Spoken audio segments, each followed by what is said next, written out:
Guys, volunteer muna ako magtanggal o magdeklag ng bara sa kanal o dito sa may drainage o yung bagsakan ng tubig kasi barado ito. So, tatanggalin ko sa pamagitan ng kabra. Yan nga, ganyan ginagawa ko pag umulan dito sa amin. Nagbo-volunteer ako kung ano yung mga bara dito sa malapit sa amin. Nakakatulong ito para yung flow ng tubig idire-diretso at hindi siya magbaha. Yan naman, may mga butas yan pero barado na sa mga buhangin, sa mga bato at sa mga basura na maliliit. Lagi ginagawa ko, so tinatanggalan ko ng bara, daloy ng tubig, dire-diretso. Yan, kahit nililinisan mo, pag nadaan yung mga sasakyan, mga naman klaseng sasakyan, bumabara yung mga buhangin, mga bato, yan, nagkukos ng hindi na makadaloy ang tubig. Lagi ginagawa ko, pag nandito ako sa bahay, nakaligo ka na, nakalinis ka pa. So, bukod sa voluntary din ang pagligo mo para pagligo. Nga hinahawi-hawi ko pa para makita ko yung butas. Kasi maraming butas na nabaraduan na para makadaloy at makapasok ng tubig sa drainage.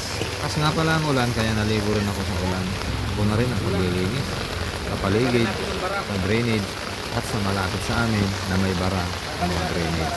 Para yung daloy ng tubig, makadaloy ng maayos at hindi na madulot ng baha. Ayan, tignan nyo naman, no? Maluwan na yung pagdaloy ng tubig at papasok na doon sa mga butas na natanggalan ko na ng bara. Ang mamagitan nga ng kabra na to, nalinis ko, tanggalan ko ng bara at dumadaloy ng tubig ngayon sa kanilang mga butas.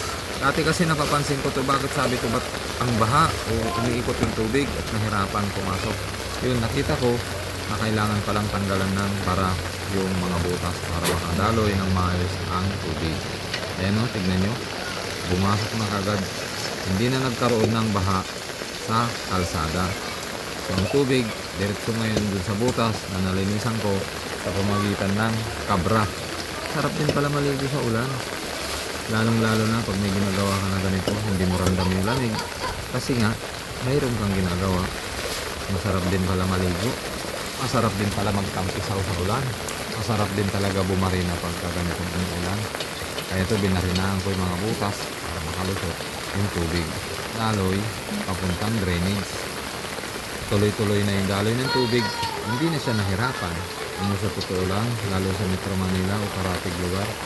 Yung mga bara na ganyan, mga barado lang ng mga buhangin, mga basura. Kaya dapat talaga matanggal at responsible tayo sa tapon ng basura.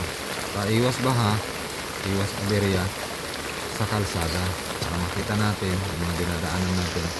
Dapat kasi yung mga basura itapon sa tamang tapunan, hindi itapon kung saan saan. Alagaan natin ang kalikasan kasi kapag ang kalikasan ay gamit,